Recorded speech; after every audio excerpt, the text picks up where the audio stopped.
Hey guys, in this video, I'm going to talk about the mechanisms of evolution.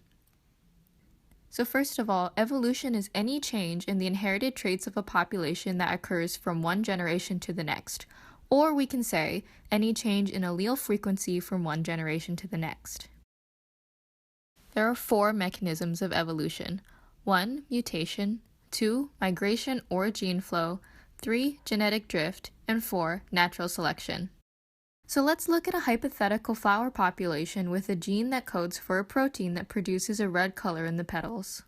The first mechanism is mutation, which is a change in the DNA sequence, and mutations can result in different alleles. Now let's say there's a mutation in the color gene that results in some flowers of the next generation having yellow petals. Now there's a red allele and a yellow allele in the population. Let's say now that this red allele is P and this yellow allele is Q. In generation 1, the frequency of allele P equals 1. Now, in generation 2, it's P equals 0.8 and Q equals 0.2.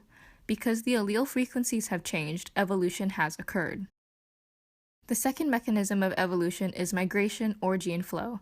This just means that new alleles are being introduced or flowing into the population. Now let's say our generation 1 is again P equals 1, so all red flowers. Now let's say a bird drops some new yellow flower seeds into this population. The next generation has allele frequencies of P equals 0.8 and Q equals 0.2. Therefore, evolution has occurred. The third mechanism is genetic drift. This is when allele frequency drifts around purely by chance. So if we have a generation 1 where both allele frequencies are 0.5, and purely by chance generation 2 has P equals 0.6 and Q equals 0.4, then evolution has occurred through chance. There's also a special case of drift called genetic bottleneck, which is a rapid reduction in population size that changes allele frequencies. This would occur through some sort of natural disaster or if some small group broke off to form a new population. And then lastly, we have natural selection. Natural selection arises due to differential reproductive success. Basically, individuals' phenotypes are varied. This variation causes some individuals to perform and reproduce better than others.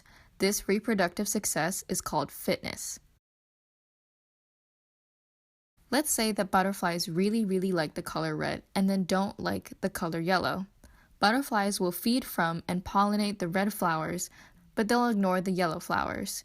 Therefore, red flowers are being selected for. This results in a new generation that has a higher frequency of the red color allele. However, there are also different types of selection. Let's now say that the flowers exist on a gradient from red to yellow. The first type of selection is directional selection, when environmental pressures select for an extreme phenotype, which causes the allele frequency to shift towards that phenotype. So this snail is going to come in and eat all of the red flowers. Therefore, generation 2 has more yellow color alleles than it did previously. The second type of selection, stabilizing selection, is when an average phenotype is selected for. Again, let's bring in the snail that eats the red flowers, but let's also bring in the rabbit that eats yellow flowers. As they'll eat the extreme phenotypes, only the average orange phenotypes will be available to reproduce, resulting in a second generation with a curve with less deviation. And then the third and last type is disruptive selection, when extreme phenotypes are selected over average phenotypes. So we have this bear that loves orange flowers, and the only flowers that will be available for reproduction to the next generation are the red and yellow ones. Therefore, in the next generation, we see that the extreme phenotypes have much higher frequency than the middle. Mahalo for watching. All of the information in this video can be found in Evolution Making Sense of Life, the 3rd edition by Douglas Emlin and Carl Zimmer.